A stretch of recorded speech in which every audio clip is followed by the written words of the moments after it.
Bonjour à toutes et à tous, j'espère que vous allez bien. Avec le son, c'est mieux aussi. Il y avait Benasser, je sais pas pourquoi, il y a Benasser qui s'incruste. C'est quoi cette histoire? Bonjour à Phoenix, bonjour à Lania qui est là aussi. J'espère que vous allez bien, que vous avez la forme. Euh, il fait beau, il fait chaud, c'est l'été. Pas trop de vent, pas trop de feu s'il vous plaît. On a déjà subi trop dans notre région ici dans les Bouches du Rhône. Euh, on va parler de quoi? On va parler de Mercato, vous en avez l'habitude, c'est le petit bilan. Euh, Salut à Waddle, la frappe, très très bon pseudo, Waddle, mon idole. Euh, on va aller assez vite parce qu'il y a une conférence de presse qui va suivre à 13h30, ça sera en direct de la commanderie du centre RLD avec Angel Gomez, l'une des trois recrues. Alors, Medina était déjà présenté mercredi, là c'est Angel Gomez. Egan Riley, je vais y arriver, je l'appelle tout le temps William celui-là. Egan Riley sera présenté la semaine prochaine, il devrait arriver lundi avec Merlin et Jonathan Rowe. Je vous fais un petit tour des infos mercato de l'OM de la semaine et de ces derniers jours, les choses qui sont un peu encore d'actualité. On va commencer tout de suite avec Valentin Rongier. Valentin Rongier qui est, la prolongation, ça a l'air d'être bien bloqué. Info RMC, le joueur n'est pas d'accord sur le salaire proposé par l'OM. On rappelle que Rongier n'a plus qu'un an de contrat et que l'OM lui aurait fait une proposition euh, de 2 ans, je crois, supplémentaires. Euh, le problème, c'est que Rongier veut un gros salaire. On a eu des échos. On sait que son agent était très irrité par le salaire qu'aurait pu payer l'OM à Benasser notamment. On rappelle que Rongier est à 330 000 euros bruts par mois et que Benasser aurait pu être à 350 000 bruts par mois. Et en gros, Rongier, via son entourage, espérait avoir ce montant-là. Ce montant-là. Et malheureusement, l'OM déjà ne veut pas payer ce montant et ne le paiera ni pour Rongier ni pour Benasser. En gros, c'est ça. Vous le savez qu'il y a quand même des petits problèmes de trésorerie grâce à Vincent Labrune qui a très bien géré les droits télé. Donc là, on part sur une Ligue 1 Plus, la nouvelle chaîne de la LFP. Il n'y a pas trop d'argent. Donc, pour parler au point mort, c'est le moins qu'on puisse dire. Et même on comprend que l'OM a acté le probable départ de Rongier. C'est pas encore fait. L'OM voudrait quand même 10 millions d'euros dans l'affaire. On sait que comme s'y est intéressé, mais c'est finalement rabattu sur un joueur de City. On sait que le Paris FC s'y intéresse, mais ça avance bien avec Benjamin André du LOSC qui aurait validé ce choix-là. Il y a encore Sunderland qui serait dans la course. Il y a des possibilités. C'est un dossier qu'il va falloir suivre. Petit quid des, euh, des milieux de terrain, parce qu'on sait que nos milieux de terrain, les titulaires, on part sur une base Højbjerg-Rabiot plus peut-être un plus créatif, Angel Gomez. Est-ce que Harit sera encore là? Il y a Kondogbia qui va faire les doublures de luxe de Rabiot a priori. Il y a Nadir aussi qui est là, mais voilà. Je pense que si Benasser ne revient pas, et c'est aussi la tendance, on va en parler juste après, euh, et que Rongier s'en va aussi, je pense qu'il faudra recruter un milieu de terrain. Clairement, ça rajoutera un recrutement. Donc, vous pouvez déjà me dire, vous, ce que vous en pensez. Rongier, j'en veux plus. Bonjour à Scarf, Phoenix, Football Club de Marseille, tu l'as bien orthographié, je te félicite, il y a une grosse progression. Waddle, on va parler d'Oba plus tard. Rongier est juste un joueur de Ligue 1, jamais de sélection en équipe de France et il veut un salaire de ministre. Scarf, tu précises ça. Certains disent aussi que dès que le niveau s'élève, exemple Ligue des Champions, il est plus en difficulté. C'est des interrogations qu'on peut avoir. Moi, je vous donne vite fait mon avis. Clairement, Rongier, j'en veux, mais à un salaire équivalent. Aujourd'hui, c'est déjà beaucoup, 330 000 euros. Donner plus à Rongier, je trouve que ça serait une erreur. Donc Rongier, j'en veux. Sois raisonnable, Valentin. Prolonge à ton salaire actuel, c'est déjà un très bon salaire et tu pourras avoir un rôle prépondérant cette saison de Ligue des Champions. Voilà, premier dossier euh, fait. C'était Valentin Rongier. Maintenant, on va passer à un autre dossier. Alors ça, c'est un dossier qui est déjà réglé, mais il y a une petite anecdote qui était sympa, c'est pour ça que je voulais en parler. C'est, vous l'avez entreaperçu, Chancel Bemba, fin de contrat, vous avez bien lu les péripéties de la saison dernière. Il n'a pas voulu prolonger, surtout il a voulu prendre tout l'argent sur un départ, il voulait pas que l'OM ait d'indemnité. Ça s'est brouillé avec la direction. Bon, après, il y a des choses qu'on ne connaît pas, mais le fait est que ça s'est embrouillé et qu'il était dans un loft et qu'il s'est retrouvé à l'écart toute la saison. Il a uniquement joué des matchs qu'avec son équipe nationale, la RDC, on le voit avec ce beau maillot. Il est libre. Maintenant, il faut qu'il trouve un nouveau contrat. Il avait un énorme contrat a priori qui était sur la table l'été dernier en Arabie Saoudite. Et là, la petite info, c'est la Provence qui nous explique que le Qatar SC lui aurait fait une proposition de l'ordre de 4 fois moins que ce qu'il gagnait à l'OM. C'est-à-dire que pour l'instant, hein, je pense qu'il trouvera mieux, mais pour l'instant, ça s'avère pas hyper payant d'avoir joué le bras de fer avec l'OM. Je ne mets pas la faute sur Mbemba, je pense que c'est une erreur des deux côtés en fait. Je pense pas qu'il y ait de gagnants ou de perdants dans cette histoire. Je pense qu'il y a deux perdants. Et voilà, juste pour dire que pour l'instant, la première offre, eh ben, elle n'est pas très très haute pour l'ami Chancel Mbemba. Je trouve que c'est du gâchis parce que c'était vraiment un super joueur. Euh, Gaëtan, toi, tu reviens sur Rongier, tu dis il faut le garder s'il accepte les conditions de l'OM, sinon merci pour service rendu. Voilà, c'est à peu près ce que je disais, je suis d'accord donc avec toi. Euh, IALB, bonjour à toi. Ikikto, tu dis il est énervant. Est-ce que tu parles de Rongier quand tu dis ça? Ah non, tu parles de Mbemba, je sais pas. S'il part au Qatar, pour moi, c'est honteux. Ben ouais, je pense qu'à un moment donné, s'il n'a pas des belles offres, il va falloir qu'il prenne un contrat. C'est comme Verretou qui avait refusé d'aller au Qatar pour baisser son salaire et aller à Lyon. Là, il a encore refusé le Qatar, a priori. On va suivre ça. J'accélère un petit peu parce que le temps file et puis il y a une conf dans 20 minutes. Benasser, dossier Benasser. En gros, ça aussi c'est un dossier compliqué. Milan ne veut a priori pas refaire de prêt. Euh, le salaire proposé par l'OM en dessous de ce qui touche à Milan ne semble pas coller complètement à ce que attendrait le joueur. L'OM, s'il faisait un transfert, ne veut pas payer les 12 millions d'euros plus 3 millions d'euros de bonus de l'option d'achat qui n'a pas été levée. Et l'info un peu du jour, c'est la Gazette pardon, du Fennec qui explique que le Betis Séville est sur le coup. Le club espagnol aimerait bien faire venir le milieu de terrain algérien. Problème, eux aussi, ils veulent un prêt avec option d'achat. Alors peut-être que Milan va finalement se décider à accepter un prêt avec option d'achat obligatoire.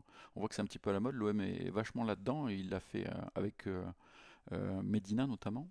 Et on va voir d'autres dossiers où c'est un petit peu le cas. Donc Benasser, pareil, ça semble compliqué, ça semble pardon, compliqué pour l'OM.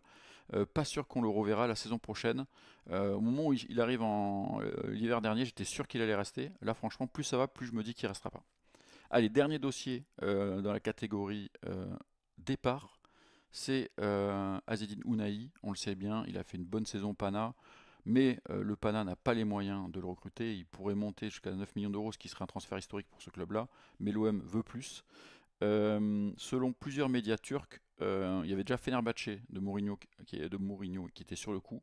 Là, Trabzonspor serait aussi intéressé par son profil. Est-ce que le joueur va se laisser tenter? On sait qu'il a refusé la Russie.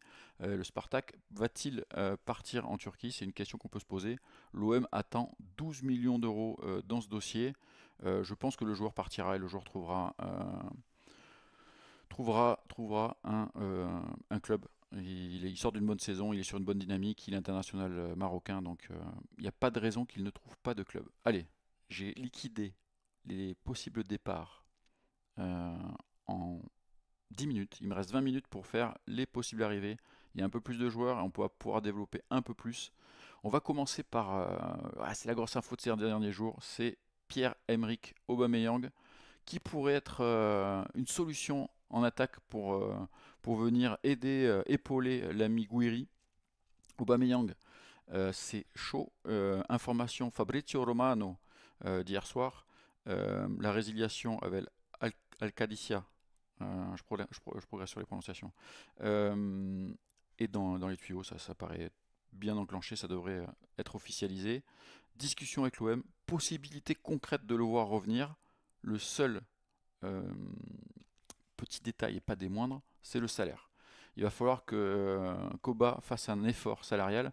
L'OM ne va pas pouvoir lui redonner le salaire qu'il avait eu il y a 2 saisons. où l'OM avait vraiment fait un petit all-in sur ce poste-là, sur lui. Euh, donc il faut qu'il fasse un effort au bas. Je pense qu'à 36 ans, il doit faire cet effort. Ligue des Champions, club qui lui a plu, avec un public qui lui a plu, il n'y a pas de raison. Moi, je pense qu'au lieu d'aller signer un contrat mirifique dans un autre club qatari ou saoudien, on sait qu'il y a d'autres clubs qui peuvent lui proposer bien plus que l'OM.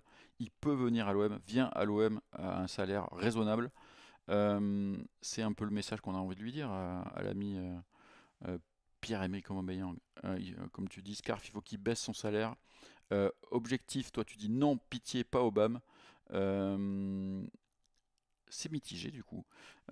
Titulaire à gauche qui rentre dans l'axe, une attaque Obama, Gouiri, Greenwood, c'est prolifique. Je pense qu'Aubameyang, ça sera un super sub. C'est ça l'intérêt. C'est pas forcément un titulaire. Après, tout peut évoluer dans une saison, mais je pense que ça peut être un super sub et c'est ça qui est intéressant avec ce profil. Joueur ultra expérimenté, on le sait. Je vais un peu faire un plus spécifique sur Aubameyang parce que je trouve que c'est un dossier intéressant. Vous allez me dire, 36 ans, ça va être compliqué. Alors, j'ai quelques petites fiches à vous proposer. Il y a d'abord ce petit tweet de Mathias Ribeiro qui nous dit qu'il allait un petit peu regarder les stats d'Aubameyang, parce qu'il a 36 ans, donc on se pose des questions. 36 ans, euh, la Saudi League, qu'est-ce que ça vaut, etc. Les stats en tout cas sont rassurantes. 32 matchs disputés sur 34, dont un qu'il a raté parce qu'il est arrivé trop tard, et l'autre c'était une suspension, donc pas de blessure. Ça c'est positif, surtout à son âge. 32 matchs, 32 titularisations, dont 29 matchs complets. Donc ça veut dire que en forme physiquement, 17 buts, belle stat, et surtout il a marqué contre tous les gros clubs de cette ligue, dont des doublés, dont on voit 3 doublés, et ça c'est pas rien. Donc ça veut dire que il est encore dans le game, l'habit Aubameyang. Vous allez me dire, ok, mais c'est la Saudi League. Et c'est là où je vais sortir des petites stats qui sont intéressantes, de toujours ce super compte de Datascout, toujours très intéressant. Il nous compare en fait Aubameyang, les statistiques, la vitesse, les distances parcourues, etc. Moyenne, c'est des graphiques visuels où on peut voir tout de suite. C'est pour ça que c'est assez compréhensible et c'est intéressant. Après, on peut rentrer dans les détails. Mais déjà, visuellement, on voit tout de suite la comparaison entre Aubameyang et un buteur médian de cette ligue. On voit très bien que les grosses accélérations, les courses à haute intensité, les sprints, les pointes de vitesse, la distance parcourue, euh, les distances de sprint, etc., il est largement au-dessus de la moyenne. Donc, c'est un joueur qui court et qui fait les efforts. Et ça, c'est super positif pour Aubameyang. On connaît sa mentalité, on l'a vu à l'OM. Euh, Même s'il a 36 ans, c'est pas quelqu'un qui se repose sur ses acquis.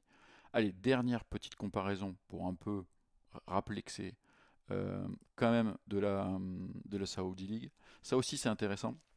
Alors, par contre, là où il faut faire attention, c'est quand même le buteur médian en Arabie Saoudite à 30 ans contre le buteur médian en Ligue 1 à 25 ans. Donc beaucoup plus jeune côté Ligue 1, mais on voit vraiment que les buteurs un petit peu en pré-retraite, et je parle pas d'Aubameyang, parce qu'il est largement au-dessus de cette catégorie médiane qu'on voit en rouge en Arabie Saoudite, les buteurs moyens en Ligue 1, ça court bien, bien plus. Et oui, c'est pas le même rythme en Ligue 1.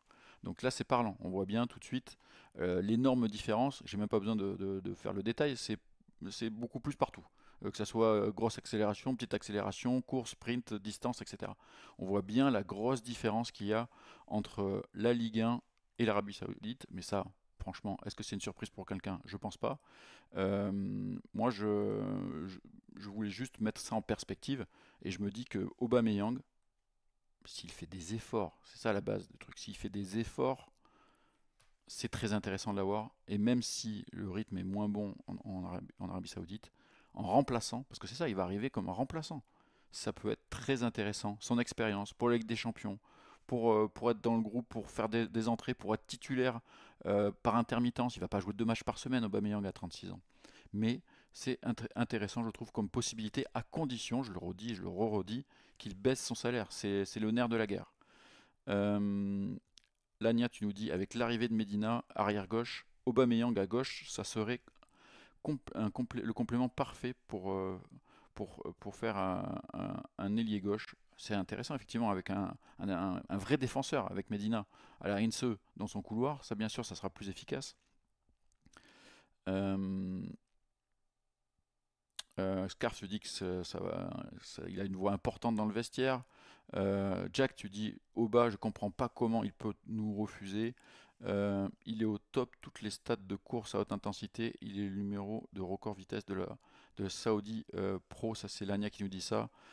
Kaiser, tu nous dis à 36 ans, il foudroie presque tous les attaquants de Ligue 1, excepté Dembélé qui est au-dessus.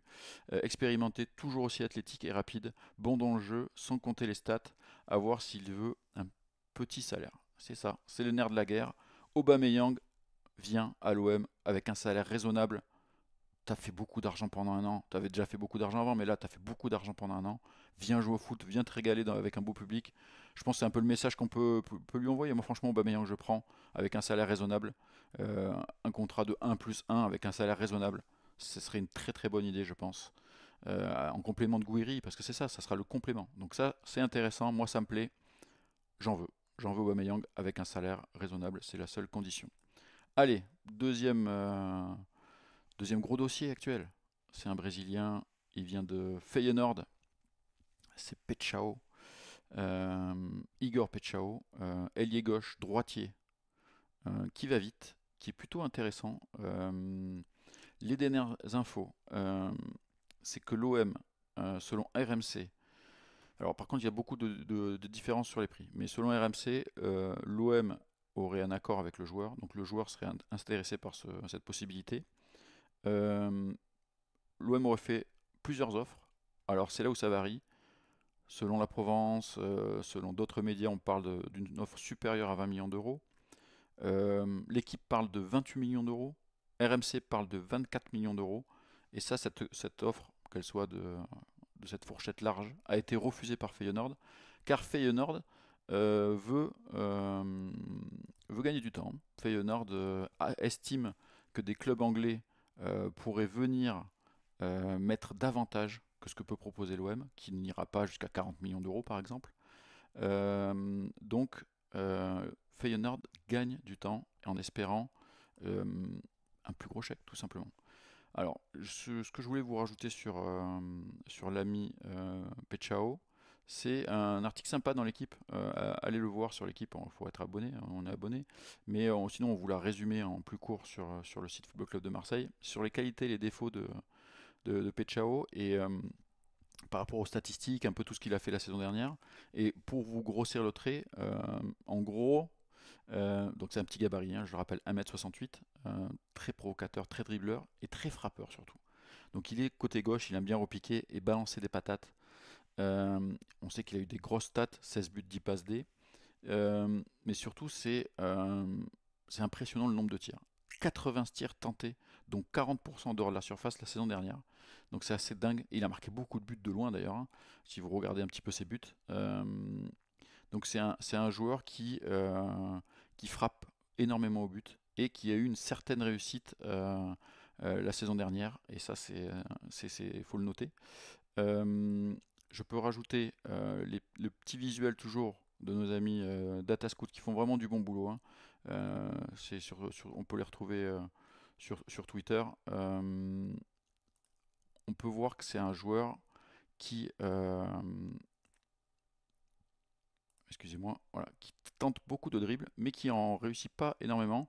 Alors vous voyez là, les avantages, on voit pointe de vitesse énorme, but attendu, 80, c'est-à-dire que là il a été terriblement efficace la saison dernière. Il fera peut-être pas des saisons avec autant d'efficacité. Ça, c'est ça qui est quand même intéressant. Euh, donc les passes pas GG, c'était ça. Alors les points forts la saison dernière, ça a été beaucoup de buts, beaucoup d'efficacité, beaucoup de dribbles tentés, mais pas beaucoup de réussi, je crois moins de 40% de dribbles réussis. Je vais retrouver la stat, il faut que je change d'écran. Euh, beaucoup de... alors, 70% de passes réussies et seulement moins de 40% de dribbles réussis, alors qu'il tente énormément. Euh, donc ça a été un peu le défaut. Et deuxième petit bémol, c'est qu'il a eu des statistiques bien moins efficaces et fortes en Ligue des Champions. Mais voilà, grosse statistique globale sur la saison, 18 buts, 19 passes D, joueur qui va vite, joueur qui frappe et joueur qui provoque. En tout cas, c'est un joueur qui va être intéressant. Ikikto, tu me dis, est-ce qu'il est collectif? A priori, il a tenté quand même des passes, mais il n'est pas forcément hyper précis dans son jeu de passe. Euh, Jack, tu dis dommage, il est trop petit. Bah écoute, 1m68, c'est vrai que c'est pas bien grand, mais je pense qu'il est très provocateur et je pense que ça peut être intéressant d'avoir un mec comme ça qui, dès qu'il prend la balle, va vers le but systématiquement, donc harcèle un petit peu les défenses adverses pour avoir le pendant de notre ami Greenwood. Si tu as en plus un Aubameyang qui peut prendre la suite dans un autre style, etc., je pense que c'est intéressant quand même tout ça. Euh, Petchao, il peut dépanner à d'autres postes, mais son vrai poste, quand même, c'est l'aile gauche. Donc là, on parle de valeur marchande 25. On sait que Feyenoord veut plus. Feyenoord veut 35-40 millions d'euros et l'OM ne veut pas monter jusque-là. D'ailleurs, Kaiser, si tu dis Feyenoord demande 40 millions d'euros, abusé, un peu quand tu vois ce que City paye pour un Cherki par exemple, Leeds est aussi sur le coup à voir s'il préfère l'appel. Effectivement, mais de toute façon, Feyenoord attend une grosse offre de Première Ligue.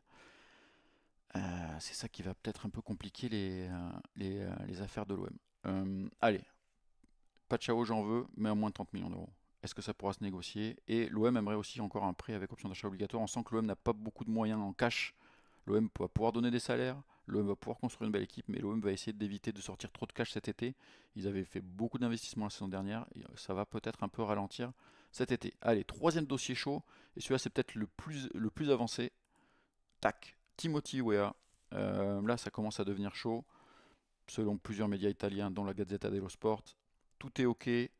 Euh, le joueur est OK avec l'OM. On parle d'un contrat de 5 ans. Euh, Deserbi aurait appelé le joueur et l'aurait convaincu définitivement. Le seul truc qui reste à régler, c'est comment régler l'affaire avec la Juve. On parle d'un prêt avec option d'achat obligatoire, encore une fois. 15 millions d'euros. Moi, je trouve que c'est un petit peu cher pour Wea. Je dis pas que c'est un mauvais joueur, mais c'est un joueur qui n'a jamais non plus complètement illuminé le jeu de là où il est passé. 15 millions, c'est pas non plus un petit investissement. Après, c'est un joueur polyvalent. On sait que c'est un joueur qui a été formé attaquant au PSG, mais qui a notamment évolué beaucoup sur le couloir droit comme piston ou comme ailier la saison dernière. C'est peut-être un joueur qui va pouvoir donner des solutions à plusieurs postes. En tout cas, ça avance bien. Là, les dernières infos, c'est que la Juve serait plutôt open pour, euh, pour, euh, pour le laisser filer, même dans le cadre d'un prêt avec option d'achat. Je vais vous retrouver ça. Je crois qu'il y a une info qui est tombée il n'y a pas longtemps, c'est la Stampa. La Stampa qui explique que Wea a accepté la proposition de l'OM. Reste maintenant à trouver l'accord entre les deux clubs. La Juve veut ses 15 millions et serait prête, c'est ça l'info, à accepter un prêt avec obligation d'achat, alors que l'OM ne voudrait qu'une option non obligatoire. Donc c'est peut-être là-dessus maintenant que ça va négocier. L'OM ne veut pas prendre risque si la mayonnaise ne prend pas, ce que je trouve plutôt intelligent. Et c'est vrai qu'un prêt avec option d'achat non obligatoire, par exemple en mettant un nombre de minutes jouées ou un pourcentage de minutes jouées, ça peut être intéressant parce que si ça prend pas, le joueur ne jouant plus beaucoup, tu n'es pas obligé de l'acheter. On l'a vu avec Dedic notamment euh, cette saison.